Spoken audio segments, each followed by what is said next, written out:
So I'm working on day 2 of Mark Rober's monthly class, and I'm actually falling behind already, which is terrible. But building a composter in my out of my mechanical build. So this is my initial breakdown on my wall, different project ideas, different things to possibly do.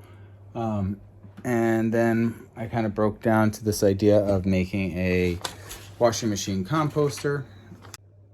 Okay, so basically I put it together like this. Here's some of the requirements. Thinking big, look good, easy to spin, easy to empty, animal proof, not leak, some sort of liquid drainage, space size limitations, reverse tumbling separator, meaning something that if we want to empty it, it'll be able to pour it out without pouring all the actual non-broken down compost out, and some sort of carbon depositor.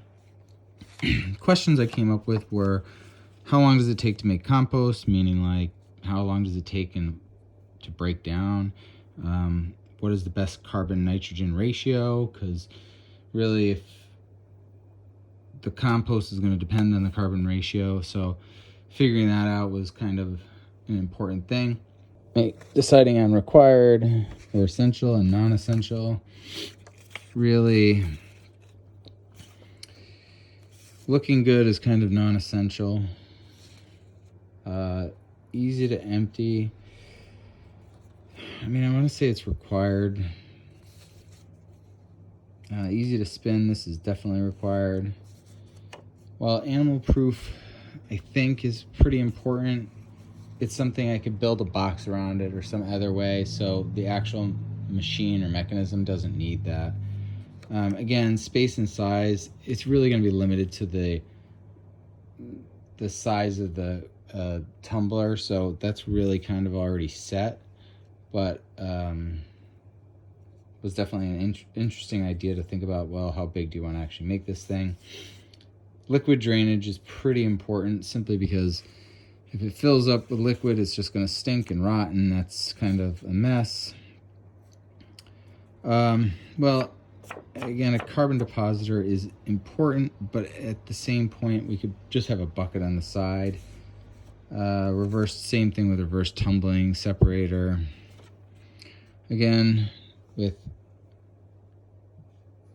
that not leaking, and then my quote. So really my easy to spin, liquid drainage, not leak, and answering these questions. I mean, obviously I want it to look good, but if it doesn't look like the prettiest thing, I can always build a box around it and you'll never see it. So that doesn't have a lot to do with the machine. And then finally,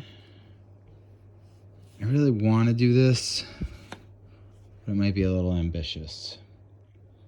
My ideas are getting a little out of hand. So next I started sketching ideas. A basic breakdown of how it would work.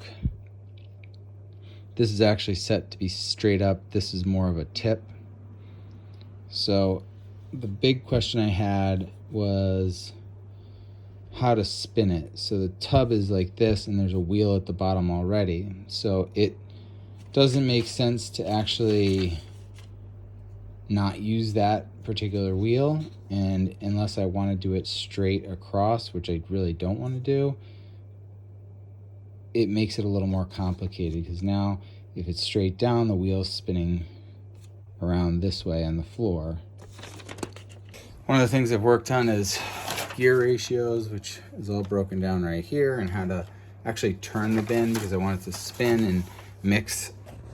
And I'm now thinking of another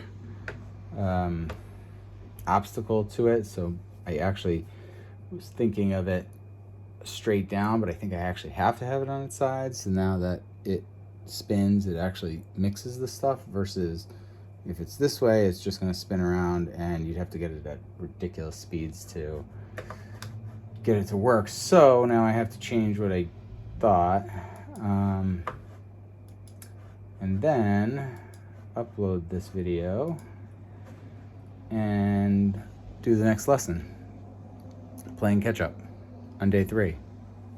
Now that I actually realized what I was doing wrong, I can adjust, which actually makes life easier, because what I'll do now is make a foot pedal cam and do something. Get paper. And I'll be able to basically make a foot lever if it's that way. So then I can spin it more easily with a foot. So this actually helps me in one of my requirements to make it easy. And hopefully now I can get caught up even faster.